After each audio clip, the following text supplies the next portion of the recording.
Every once in a while, we come across a piece of vintage furniture that kind of looks familiar, but we really don't know what it is. This bench had a very unique grace to it. It was reminiscent of Art Nouveau furniture, but it didn't quite look like anything we've restored in the past.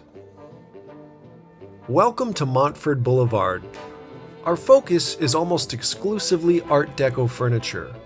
We oftentimes will include Art Nouveau, since the styles overlapped. But this was a different case that required a bit of research. Follow along as we restore and remake this elegant piece of antique furniture. The first thing we noticed with this bench was, of course, the legs. Kind of reminiscent of Art Nouveau, but not quite. We were noticing the nice carved woodwork. Look at the ridges along the edges of those legs. That elegant spiral. Very attractive piece with lots of potential. We used a Google Lens search to look for similar pieces to this, and that's where we came to believe it's a French Curule style bench that we're working with. The French Curule style refers to furniture, often stools or chairs, featuring a distinctive X-shaped frame with curved, intersecting legs inspired by ancient Roman magistrate seats. These were popularized in France during neoclassical periods like Directoire and Empire, and they're characterized by elegant forms, gilded wood, and upholstered seats. They're meant to symbolize power and classical sophistication. So this is a very intriguing style that we're working with. After locating several similar pieces that had sold in auctions, we've come to believe that the bench that we have was manufactured in the 1920s. That was an interesting point in time, as the Art Nouveau movement was coming to an end and the Art Deco era was really starting to gain momentum. But after all the references we found, we can pretty confidently say this is a French Curule style bench that we're working with. Unfortunately, one of the legs had a significant break. It was actually broken in two places, and somebody had tried to repair the previous one. We could see some glue when we were checking later. The cushion was in pretty good shape, so we're hopeful that we can reuse some of these elements. We do think that this is the original fabric. You can see that there were nails used for the upholstery. So this was prior to the advent of staples in upholstery. Always a good way of dating a piece.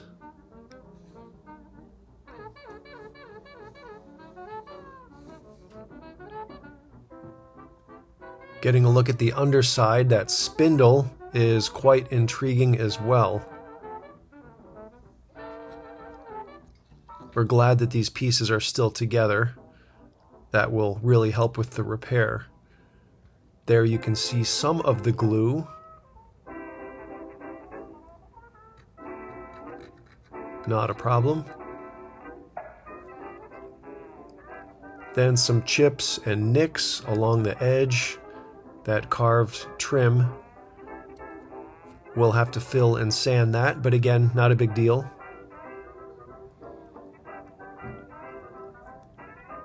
Ready to dig into this thing, and we're kind of excited to open it up.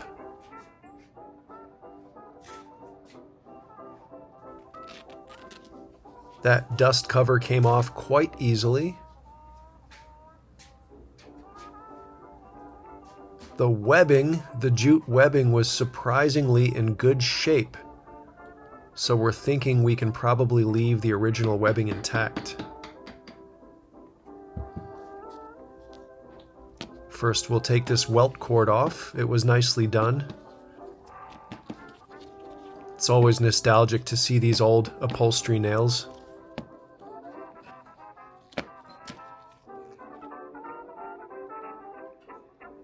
We're actually going to leave that fabric on for now for protection. We just wanted to get an early peek, but we'll get some glue in here. Some Titebond too. And we're going to clamp that, let it dry overnight. We will likely put a dowel in there later just for extra reinforcement. I'm going to measure and make sure the distance between the legs is the same on both sides. You never know with a break like that. Adding some petroleum jelly here before we use Bondo. Today we're using the wood filler Bondo. It's our first time trying this out, and we find it's pretty much the exact same as the original formula. You can use the hardener from just standard Bondo and it works as well. This is our favorite filler. Dries harder than wood. Gonna do a burn-in repair here. That was a burn-in oven you saw just a bit ago. Using these epoxy sticks. It's a resin of sorts, different tints, different colors, and this is gonna match the wood pretty well here. Using a hot knife just to blend that in. And this is sandable once it dries.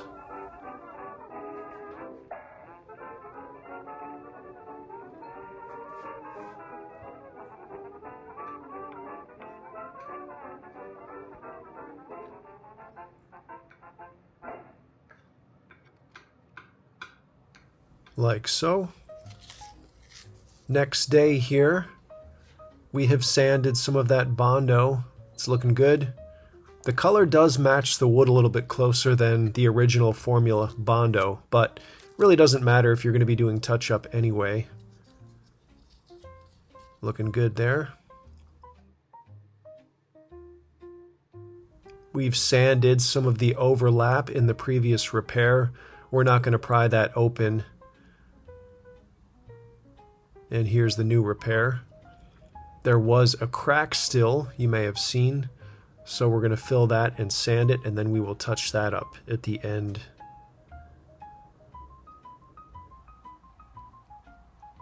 Applying some stripper here. It's just a bit of a tricky area to sand, so to get the previous finish off, stripping is probably going to be the easiest approach here. Using steel wool, and you can already see the grain showing through. You can tell the look is really going to improve by refinishing this wood.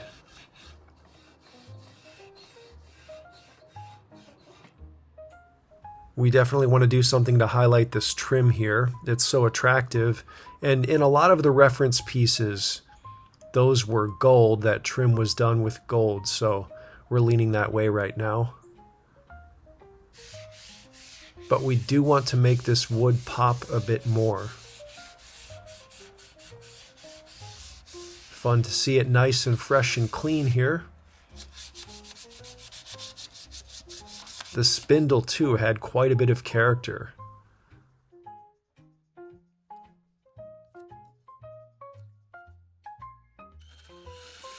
Drilling for that dowel just to reinforce the break.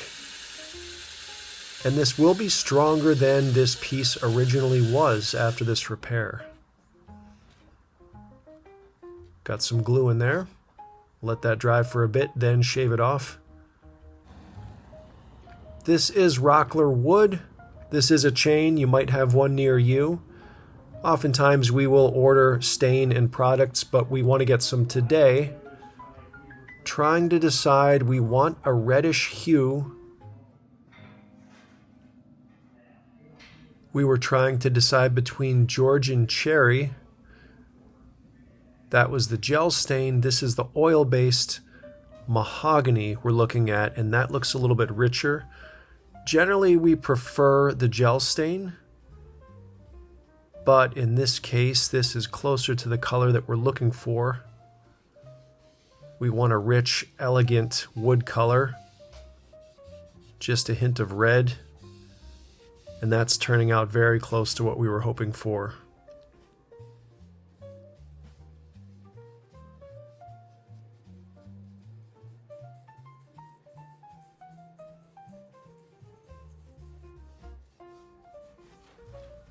You can see that's a huge improvement, we think. We're really hoping for a rich, luxurious look and something that's going to go well with gold. You can see that grain coming through. It's a shame the spindle isn't more visible being on the underside of the chair because it really is attractive. Must have been turned on a lathe, of course.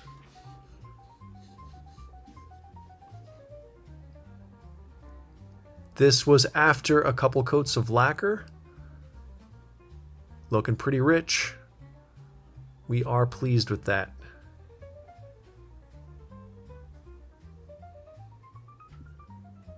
A closer look at some of that fine grain detail. It's almost like fingerprints. Look at the fine lines in there. Beautiful grain. You can see the joints actually, the way they constructed those legs, pretty fascinating. We have it masked for gold. Pretty straightforward what we're doing here. Just trying to get these carved elements to pop and stand out. Mohawk brand bright gold. That's our favorite lacquer to use. You can see that effect already. You'll notice we didn't do the spirals at the bottoms of each leg. The reason is that would just take a little bit too much time masking. So we're going to take off the lacquer now. We have a brush on. It's actually acrylic, but it's the closest match we've found to the gold lacquer that we like to use. We want to make sure that the acrylic adheres, and then we'll go over top of everything with lacquer once it's dried. This will take a couple of coats, but we are always pleased with the results when we use this paint. Just get that spiral to pop a bit more. And once this dries, it's a really good match to the lacquer that we use. Coating everything. This is with semi-gloss.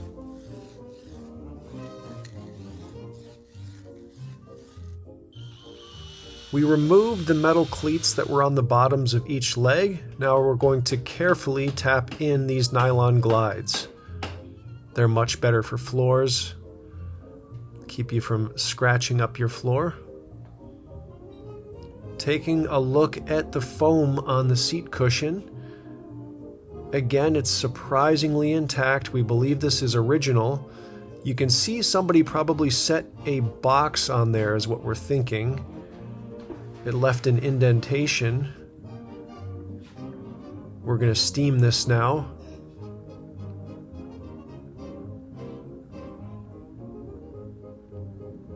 That should help to pop this back out.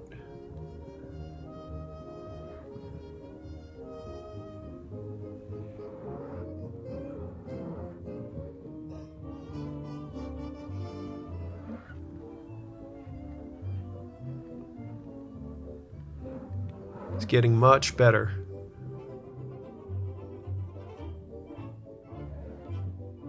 Next, we've got fresh Dacron. That should return it to the original form for the most part, if it was compressed at all. It's just nice we didn't have to do major surgery on this piece.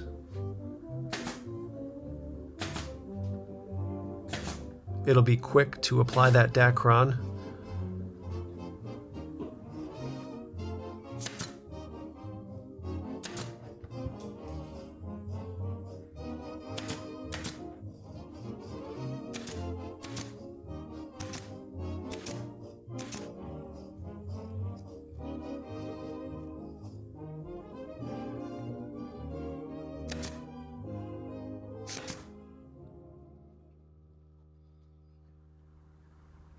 We could admire the detail work of the previous upholsterer who did these corners, trying to match his level of detail. Nice to see that fresh again. Feels firm still. And here's the fabric we're going with. You may have seen it before on this channel. It has an understated but elegant pattern This is premium cut velvet. Kind of expensive, but very much worth it, we think. It's nice to splurge here and there.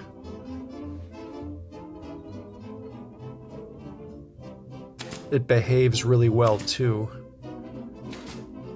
Gonna make sure there are no wrinkles in this.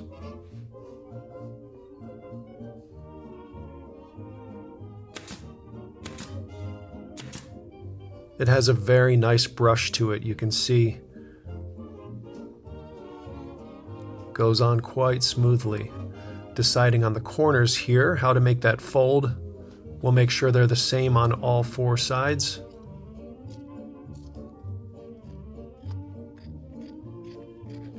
Again, taking some inspiration from the original upholsterer on this piece on how to address these corners. It's interesting that the design in the legs goes right up to the piece. We want to show as much as possible.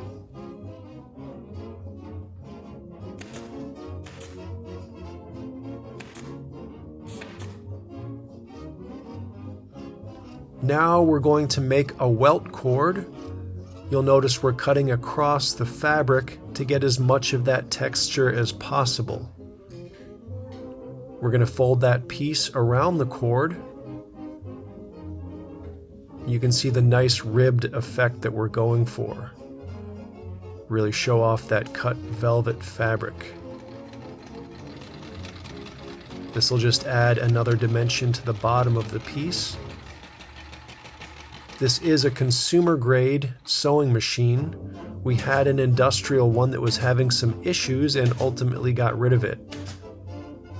But that sewing machine was sufficient, fortunately, for what we need to do here.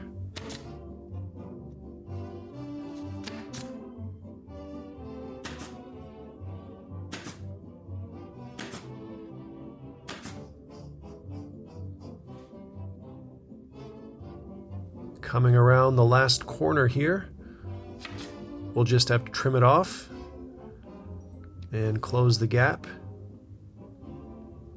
It's really a nice effect.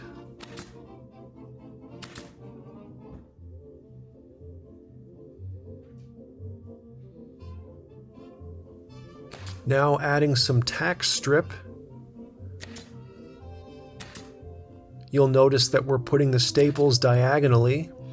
That will help to keep the material from bunching up. Get that nice smooth effect. Leaving some gaps for the fresh cambric dust cover.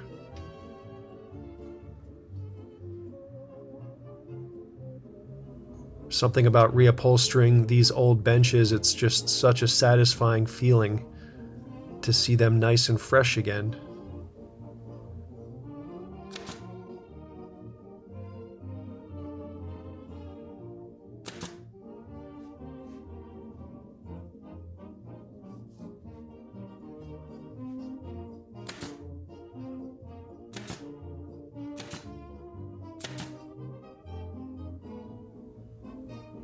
Going on nicely there.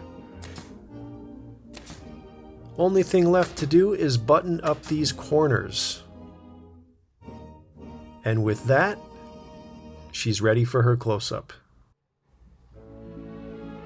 Stepping back to take it all in, we think this closer references some of the higher-end French Curule style benches that we found.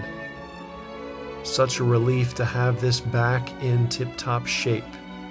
We really enjoy the legs on this piece. Hope to accentuate them a bit more. One more look at the beginning was looking quite dry and drab. Now it pops just a bit more and it's looking fresh and confident with its thorough makeover. Thank you so much for watching until the end. This piece is available for purchase in our store. If you haven't already, please like and subscribe. We'll be back again soon with another Art Deco furniture project. But you're welcome back here at Montford Boulevard anytime.